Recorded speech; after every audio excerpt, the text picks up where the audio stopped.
Assalamualaikum warahmatullahi wabarakatuh. Saudaraku, jumpa lagi dengan Mukhtar Latif Wisdom, channel yang smart dan wise. Saudara, acap kali kita ketika mendengar, melihat, menyaksikan saat orang berada dalam komunitasnya, terlebih dia seorang pejabat, konglomerat, demikian juga para birokrat yang menunjukkan berbagai tindakan-tindakan kesalehan. Dan tindakan-tindakan kesalehan itu diwujudkan dalam bentuk apakah kegiatan sosialita, kegiatan-kegiatan komunitas, dengan memberikan sejumlah bantuan, baik dalam bentuk materi atau juga dalam bentuk benda, barang, dan sebagainya. Maka itu ingin kita ungkap dalam perspektif ini adalah konteks apa beda antara keikhlasan dan pencitraan. Nah, dua konsep ini, dua diksi ini seringkali kita ucapkan, seringkali kita temukan, dan seringkali kita alami dalam hidup kita. Ketika kita bicara tentang keikhlasan, orang selalu mengaitkan dengan wilayah keagamaan atau spiritual. Sedangkan kalau bicara tentang pencitraan, orang selalu mengaitkan dengan wilayah politik. Terlebih adalah politik praktis. Sesungguhnya, apa yang dimaksud dengan keikhlasan itu adalah sesuatu yang kita lakukan di dalam pikiran kita, hati kita, bahkan lisan kita, dan dalam wujud perbuatan kita paralel. Jadi paralelnya antara apa yang kita pikirkan, apa yang kita niatkan, apa yang kita lisankan, dan apa yang kita wujudkan dalam perbuatan pengabdian kita. Apapun bentuknya, apakah dalam bentuk fisik kita, apakah dalam bentuk berpikir kita, merasa kita, dan juga dalam bentuk amalia-amalia, perilaku perbuatan secara fisik di dalam realita. Ini juga kita bisa mewujudkan dalam konteks keikhlasan. Artinya ketika seseorang melakukan sesuatu, balance, paralel antara 4 faktor itu, inilah keikhlasan itu. Yang kedua indikatornya adalah ketika seseorang melakukan sebuah keikhlasan, dia tidak mengharap kembali. Dia tidak meminta sesuatu dengan hasil yang lebih besar. Dia tidak mengharapkan sesuatu, pujian, kemudian juga mengharap sesuatu adanya feedback dari apa yang dia keluarkan dari dirinya itu.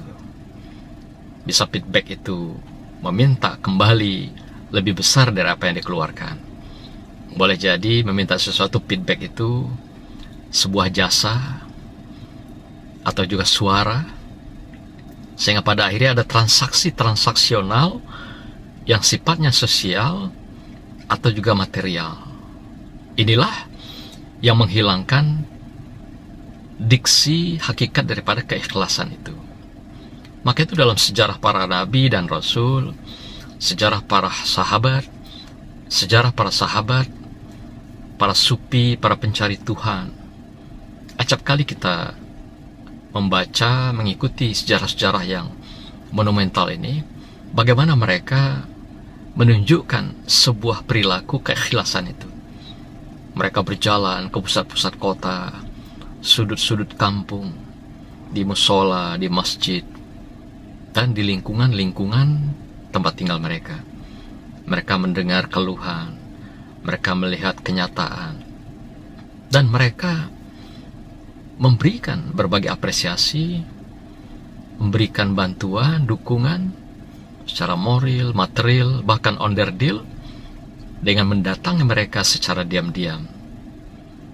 Kemudian tatkala orang yang diberikan kepedulian itu malah tidak tahu ketika dia memberikan sesuatu uluran tangan kepada mereka, apakah dalam bentuk materi, uang, benda, dan sebagainya.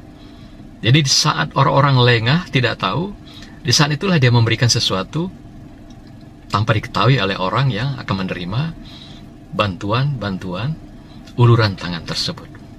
Sehingga yang menerima pun kadang bingung. Siapa yang memberikan? Dari mana datangnya? Boleh jadi ketika orang sedang sholat dengan tampilan-tampilan tertentu, lalu dilihatlah bahwa ini layak menerima sebuah pemberian. Dia tinggalkan di samping tempat dia sholat. Kemudian setelah orang ini sholat, kaget bukan main, ada sesuatu benda yang terdapat di sisi kiri kanannya. Demikian juga ketika dia menemukan orang-orang fakir miskin. Dengan berbagai cara dia mengulurkan bantuan-bantuan itu tanpa diketahui oleh orang yang dibantu. Begitu luhurnya para sufi dan para pencari Tuhan ini, atau hamba-hamba Allah yang mulia ini, ketika dia memberikan uluran tangan kepada sesamanya dalam bentuk wujud keikhlasan itu. Intinya mereka tidak ingin apa yang mereka keluarkan itu diketahui oleh para makhluk, termasuk mereka yang menerima uluran tangan itu. Maka itu Rasulullah mengatakan, tatkala kamu memberikan atau mengulurkan tangan dengan tangan kananmu, jangan sampai tangan kirimu tahu. Inilah wujud sebuah keikhlasan yang kita lakukan.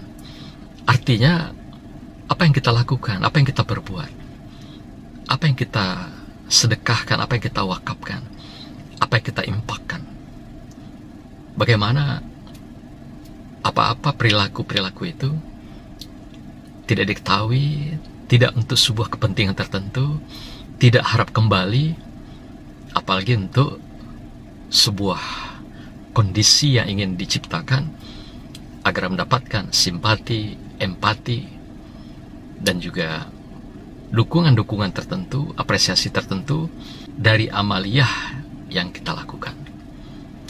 Nah, maka itu berbeda dengan pencitraan. Pencitraan sekecil apapun yang dilakukan oleh setiap orang adalah keinginan, harapan, feedback kembali dari apa yang dia lakukan, baik cara berpikirnya, merasanya, lisannya, sampai pada buah perilaku perbuatan, sampai pada perilaku perbuatan, tindakan yang dia ulurkan, sekecil apapun. Dia harapkan kembali. Dia minta ada sebuah feedback di dalam kehidupannya. Inilah pencitraan itu. Sehingga kalau kita lihat secara substansial, hakikat antara keikhlasan dan pencitraan tentu beda, bagaikan timur dan barat. Keikhlasan, tidak ada niat, keinginan untuk mengharapkan sesuatu kembali, tetapi pencitraan justru mengharapkan sesuatu akan kembali dari apa yang kita keluarkan, apa yang kita lakukan, dan ingin kembalinya jauh lebih besar, berkali lipat, berlipat ganda, baik itu kembalinya dalam bentuk materi yang sama, atau apresiasi, kepentingan, dukungan untuk sebuah target atau tujuan tertentu. Apalagi saat-saat politik akan datang, maka pencitraan ini akan mencuat kembali di dalam kehidupan masyarakat, mencuat kembali dalam komunitas, dalam konstituen, dalam berbagai lembaga, institusi. Bedakan antara mana yang betul-betul uluran tangan, berbagi untuk keikhlasan, dan mana yang bermakna pencitraan. Hanya Anda yang tahu, kita yang tahu, dan kita yang paham. Karena ini adalah kepentingan kita, kebutuhan kita. Yang penting jangan sampai kita terlena, tergoda, terpesona dengan sebuah pencitraan, sehingga menghilangkan makna keikhlasan di dalam kita melakukan sinergi kehidupan, memenuhi kebutuhan kemanusiaan. Dan hati-hati, pencitraan kadang-kadang juga bisa bermuara kepada penyimpangan, distorsi, kezaliman, bahkan tidak sedikit bisa bermuara pada kegiatan-kegiatan korupsi yang juga menghilangkan, menghancurkan, dan juga menggerus hak-hak orang lain. Setiap ada kesempatan, ada peluang untuk melakukan kebaikan, kesolehan, dan atau melakukan kejahatan dan kezaliman kemanusiaan. Demikian saudara, salam virtual. Assalamualaikum warahmatullahi wabarakatuh. hujan-hujan kebanggaan negeri.